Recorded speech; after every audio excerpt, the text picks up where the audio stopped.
Man, this LSD sucks. All it did was turn everything purple. I'm gonna get some of the hard stuff.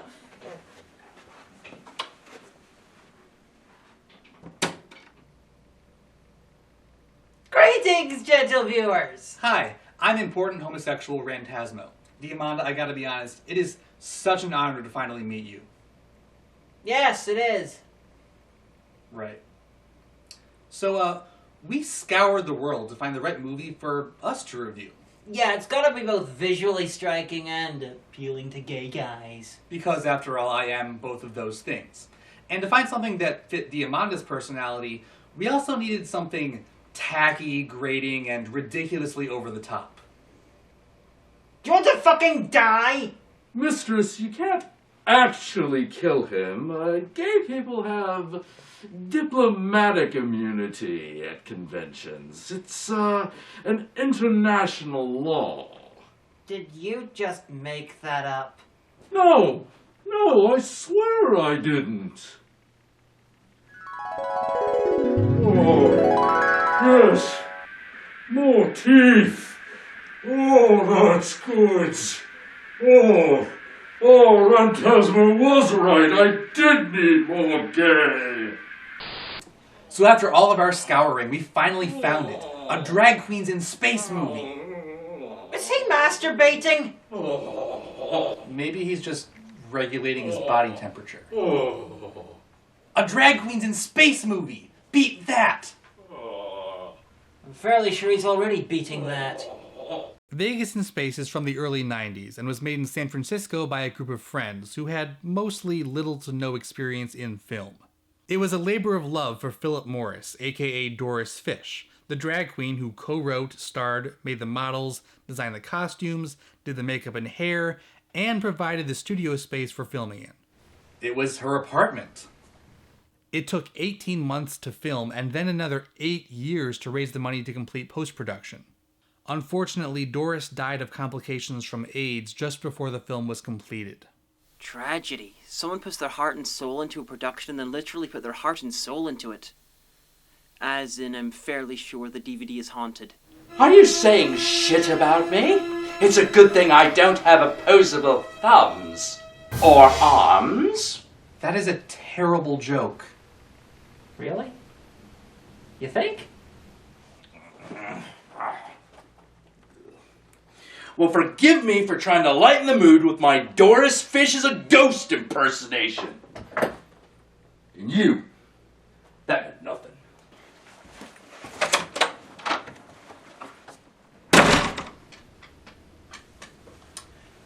Yeah, he just left the room. Kill him. What? Nothing. I gotta kill someone today. Oh, you. The film was financed through its multi-year odyssey to completion at least partially by literal prostitution, which is slightly different from most films. A bit. It was directed by a 20-year-old college student called Phil Ford, who was a little bit less of a college student and a lot less of a 20-year-old, but still was called Phil Ford by the time they finished. And you know, this could be the single most tragic credit in film history. Introducing is supposed to be the celebration of the fact that you discovered a hot new talent that you're sure is going to go places. Tippy also died of AIDS before the film was completed. And the only other thing she did was be an extra in a Star Wars porn parody which was released 6 years before her introduction here. That is tragic, but we also get this credit. Based on a party by Ginger Quest. If you have a party that can inspire a drug-fueled space opera and convince 20 drag queens to work together for 8 years, you know that must have been a good party. We open on the USS Intercourse. Yes, the USS Intercourse. The USS cum-guzzling, analingus-loving twink was already on patrol and couldn't find the time to appear in the film. Another secret mission off to a smooth start. Where to this time, Captain? I hope we meet some far outer space chicks. I'm sick of monsters. Silence, space lesbians! No, they're supposed to be guys. Heterosexual, cissexual guys. Oh dear. I'm so glad their uniforms came with a huge slice of Kraft cheese. In space, no one can hear your tummy rumble. You know, this set and these costumes really would have been something in 1959. The computer, played by Rosie O'Donnell's severed head, informs them that the Empress of the known universe is calling them.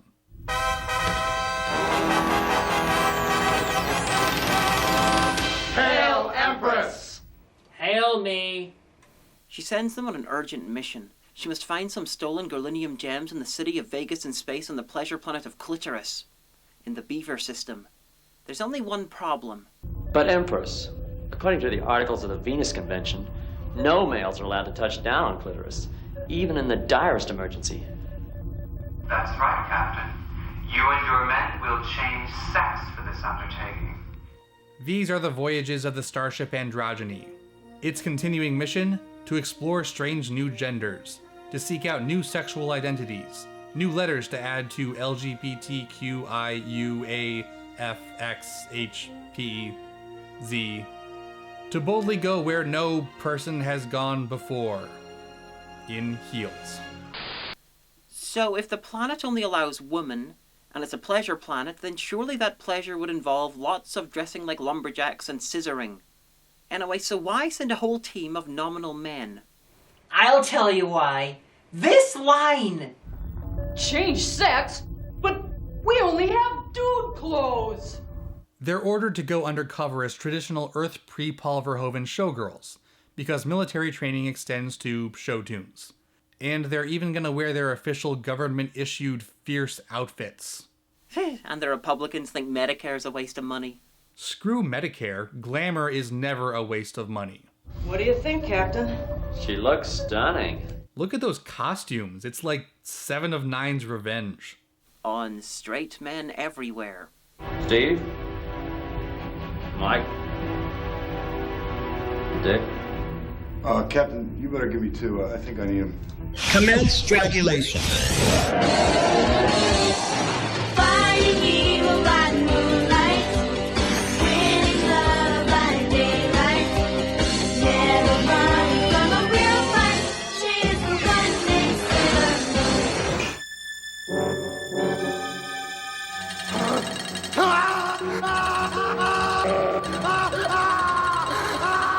Oh my God! He evaporated in the line of duty. An evaporation via sex change pill 9 minutes in. I fucking love Troma. Not that they made this, they just bought the rights and released it onto the world. Do I want to know what a Troma is? Probably. Just find me and Luigi's review for Poultrygeist and bring a sick bag. Now you might think it's a bit weird that a film which is about drag queens in space would have 2 of its leads be women, played by women, but they have 2 main excuses for this. The guy who died was originally supposed to be one of the leads, but after filming the first scene realised the film would take a short ice age to finish, and so asked to be killed off. Still, he came back and sang the theme song.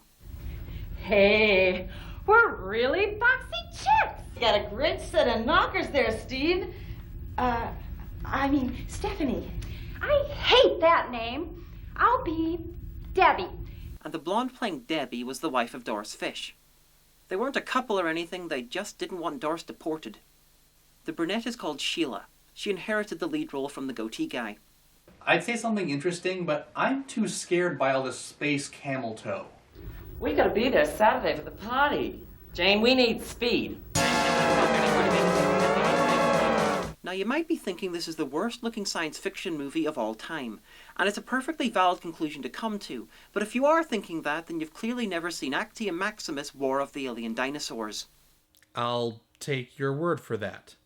They end up warping straight into a meteor shower because women can't drive, am I right, ladies? The meteors damage the computer through blondness. Lost in space, they panic until someone looks out a window and notices something important. There! That way! What I find confusing is Vegas in space is a city on the planet Clitoris. It's not the name of the planet, so yeah, technically it is in space, but... Wait, shh! Oh, my name! My hair! Let's go touch ourselves. I think that after turning into a lady, most straight guys would have done that first thing. Can I continue? Like I was saying, I suppose it is in space technically, but it's just as in space as Vegas in Nevada is. thus making the in-space part a bit superfluous. Did you say spaceport? Because look at that. A triumph of makeup bottles looking vaguely city-shaped. The new SimCity is a bit of a letdown. Princess Angel, the Vice Empress of the Galaxy, comes to bring them to the Empress. Because although she sent them here on an uber-secret mission, she kinda lives here. And she's gonna hang out with them several times while they're here. Please, follow me. Walk this way.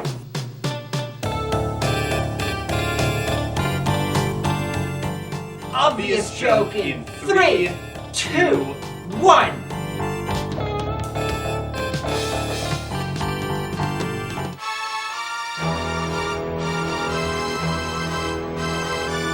This is magnificent. I've never seen anything like it before. Behold, Vegas in space. You will never find a more wretched hive of scum and fabulousness.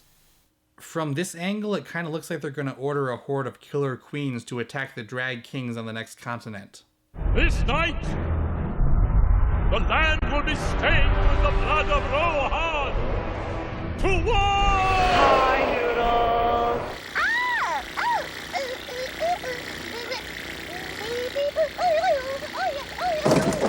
You might think this is the worst model work of all time, but if so, you've never seen Actium Maximus War of the Alien Dinosaurs. Rectify that. Share my pain. So tell us something about your world. It's so different. The walls are made of paper. Paper is a bit too kind. The set just looks terrible. You've never seen Actium Maximus War of the Alien Dinosaurs, have you? Is that for Xbox? It's a movie, and these sets look fine. Comparatively. It looks like a soundstage with a tarp draped over it. Like I said, it looks better than Actium Maximus War of the Alien Dinosaurs. I think you just like those words in that order. Well, Miss Daniel, Vegas is the capital of Tartarus. It's a sleek new world for today's new improved woman. The new improved woman is a man. Janice Raymond reference. Now arriving from Saturn. It is weird of Lady Gaga to turn up in the far future. Especially since this was made in the mid-80s. With that sign, I think the movie is trying to sabotage the review by distracting us with its own jokes. Well, I think the planet based itself on the pulp sci-fi novel World Without Men. It even looks like it. Shit. I think that book invented ugly drag. How ironic. A woman's paradise. Vegas, I love you. Remember how someone died on the way here?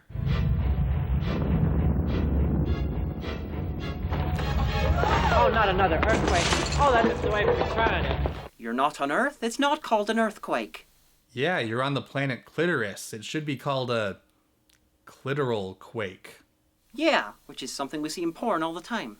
Define we. Oh, come on. I watch fucking Twinklight.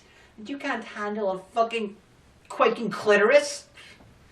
The only clitoris I'd handle, shaking or otherwise, is Buck Angel's. Fair enough. You know, the paper furniture is suddenly genius. No one gets hurt by the falling debris. The team meets up with the Empress, and she explains what's so important about the missing Gerlinium gems. They somehow keep the planet's orbit stable. Hijinks post-regeneration, garish costumes, questionable planetary physics.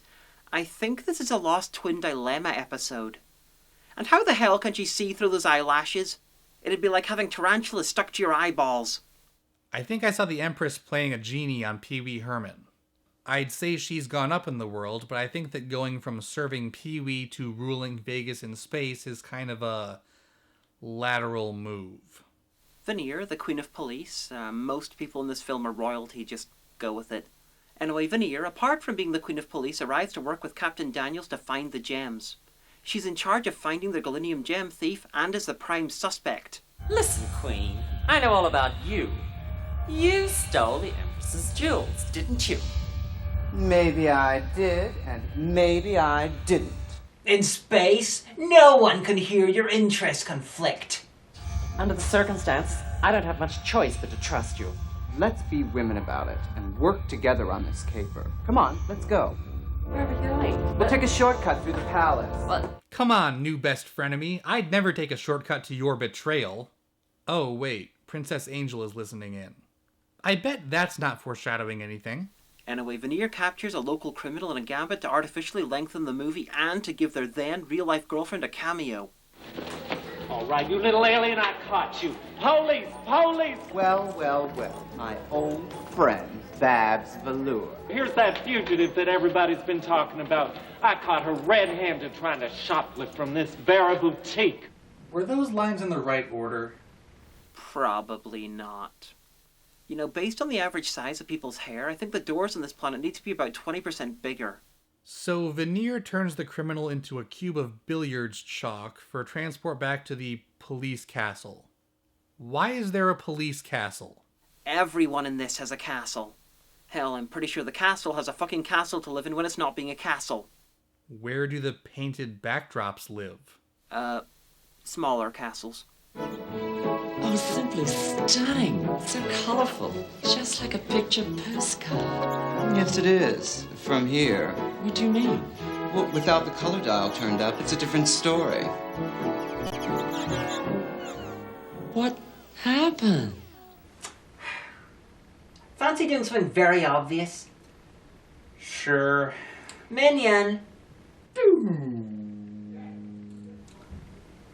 Oh, I thought we were gonna wear wigs or something. The atmosphere is so thin here, it just won't hold the color by itself. So we use the color booster. Cinematically, black and white makes the lowest of budgets look much better. It hides so many sins. Look at that! It almost looks like they're on location. It's a good thing I know that drag queens wouldn't be seen anywhere near that much nature, or they would have convinced me. It takes a while and an unnecessary special effect, but they finally get to the police castle. And within 2 minutes, Veneer offers Captain Daniels some illegal beauty pills. But you're the queen of police. Yes, I can smuggle in anything I want. Like to try one of these? Prime suspect in her own case, giving government agents illegal drugs. She is some visions of an iguana away from being the best cop ever. I want you to take this beauty booster.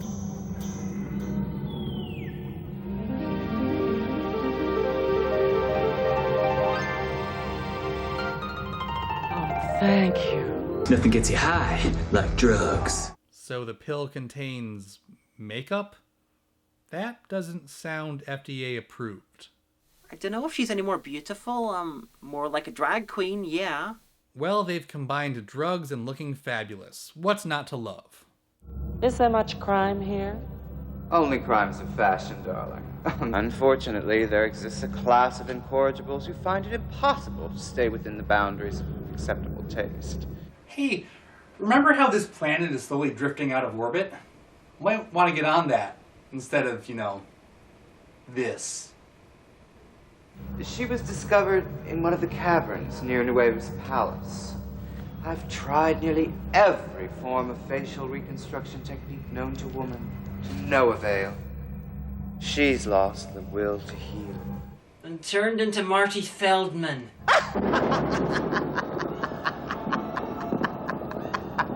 Veneer also has a pet, whatever the fuck this is.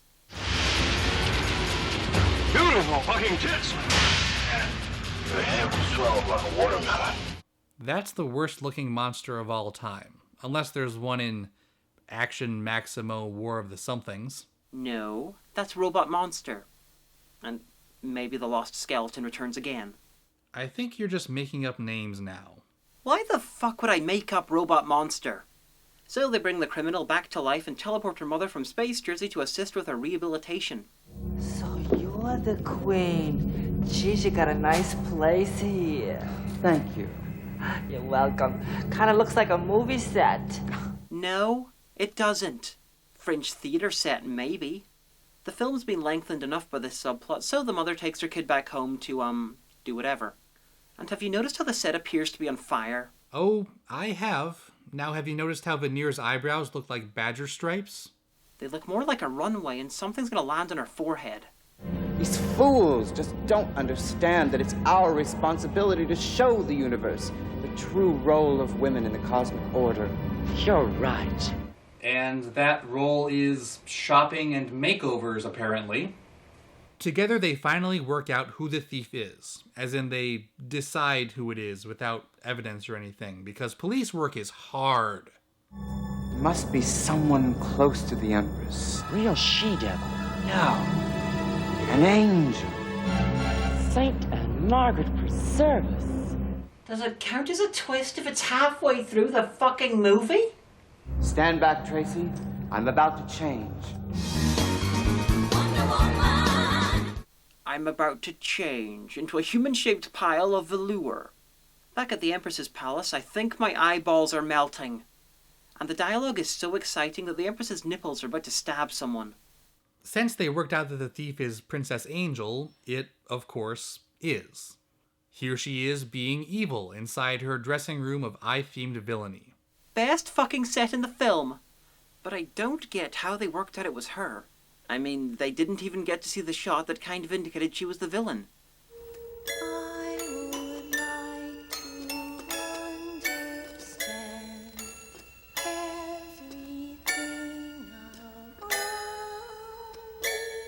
It's like Mombi from Return to Oz! Dorothy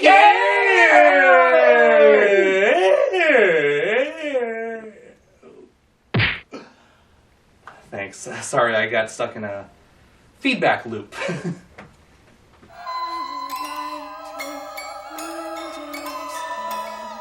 Why is the soundtrack suddenly so adamant that we think this is a horror movie?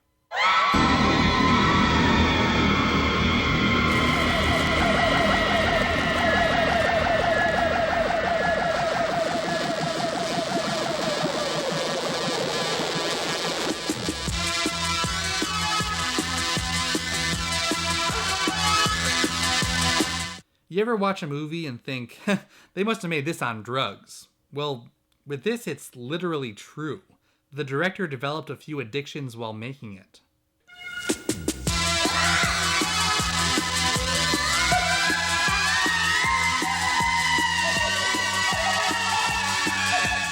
I think this is jolly nice of the movie.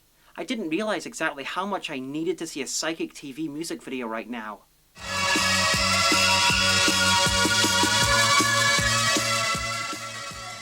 Holy shit. This stuff's expensive in DC. I mean, back in Philly.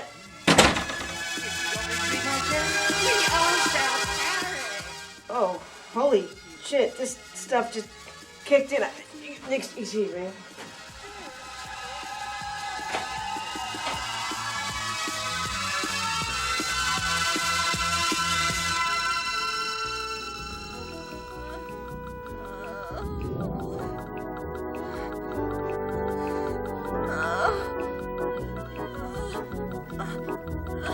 Joan Collins, still stunning at 335? Calm down. It was just a bad dream sequence. Minion, add that to the list of random and amusing clips. Also, use a towel, that's disgusting. Oh, Debbie, how daring. A hot coral baby doll nightie to show off your lovely legs. You both look so good, it almost takes my breasts away.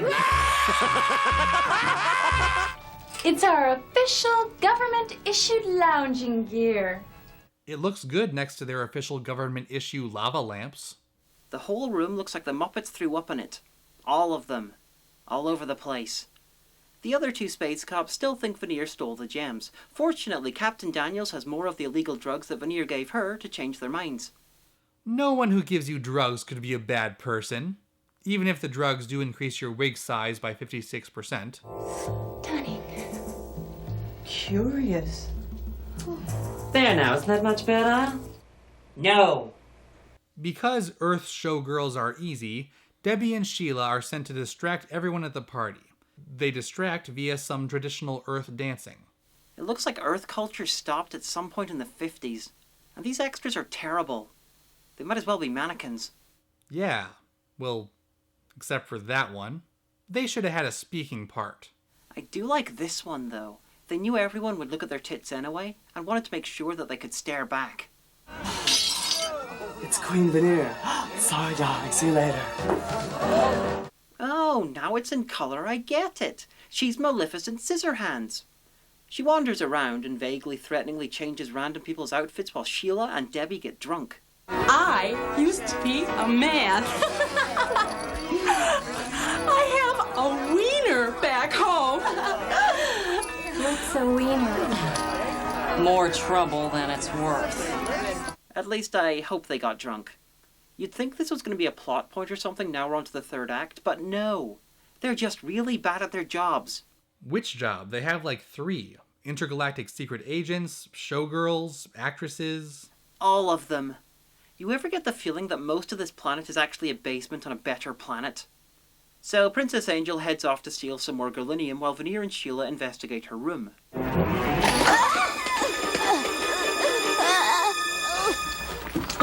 There's nothing over there. Did you find anything?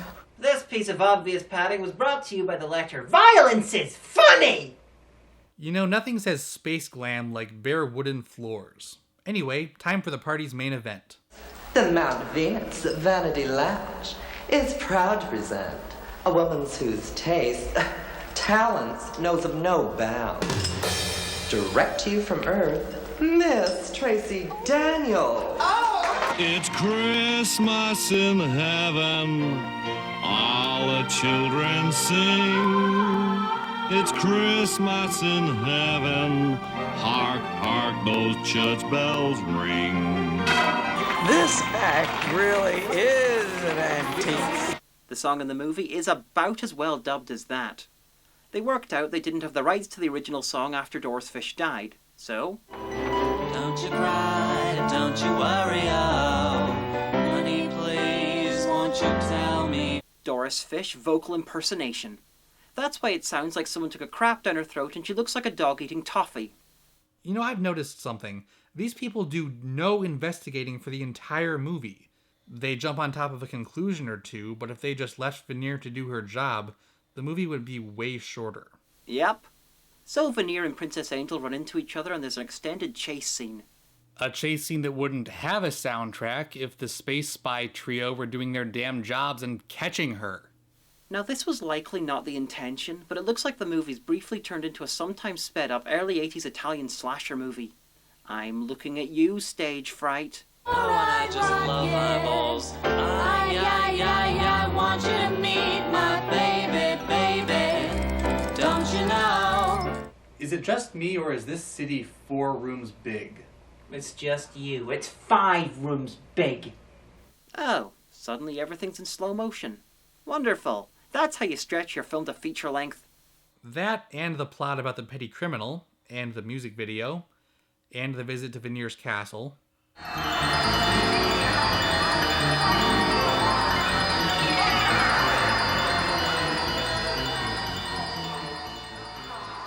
Oh man, thank God. I really needed something to calm me down after all of that, and I...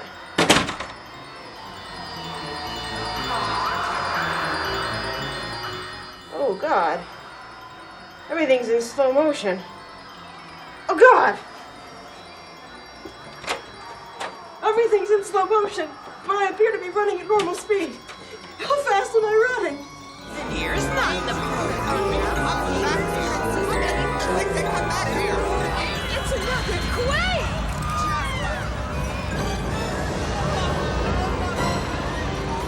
It's just as special as that. It's not that special. Was it really necessary for her to fall down the same 4 steps 5 times? No wonder she explodes.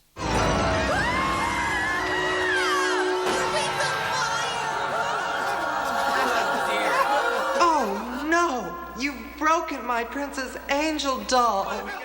So, yay, they found the Chaos Emeralds. I mean, the Girlinium gems. Queen Veneer is off on an extended holiday, Captain Daniels is going to be her interim replacement, the various Empresses are still Empresses, and Sheila and Debbie have forgotten the blue pills to turn them back to men even exist. But what about me? You're still a head in a box. And you're blonde. That's why you forgot. Part of me is convinced that this is a sequel to GN from Outer Space. When men became the only sex on Earth, drag queens became de facto women. And when humanity spread out to the stars, some planets chose to reverse the changes made to the species by the GNs from outer space, and so invented sex change drugs. But the culture had changed so much by that point that the only way they could see women was pretty much as drag queens. It was just a stupid movie about space glam. It was much more boring than it should have been. The costumes were gorgeous, but that's about it. I really expected more. A movie about drag queens shouldn't literally drag this much. It's hardly exciting, and it's pretty much one of RuPaul's Drag Queens in Space Games from Drag Race as a feature film. And as such, it is a one-joke movie. It's not terrible, it's just not demented enough to be great. But the music video was fucking amazing, even if it was nonsensical. At least the backstory was interesting. And it was better than Liquid Sky. I understood that reference. Liquid Sky is like this, but 10 times worse, and thinks it's fucking serious. Yeah, I knew what it was. Yeah, right. I'm Demon Hagan. And if Vegas in Space had any more gay, it would overdose.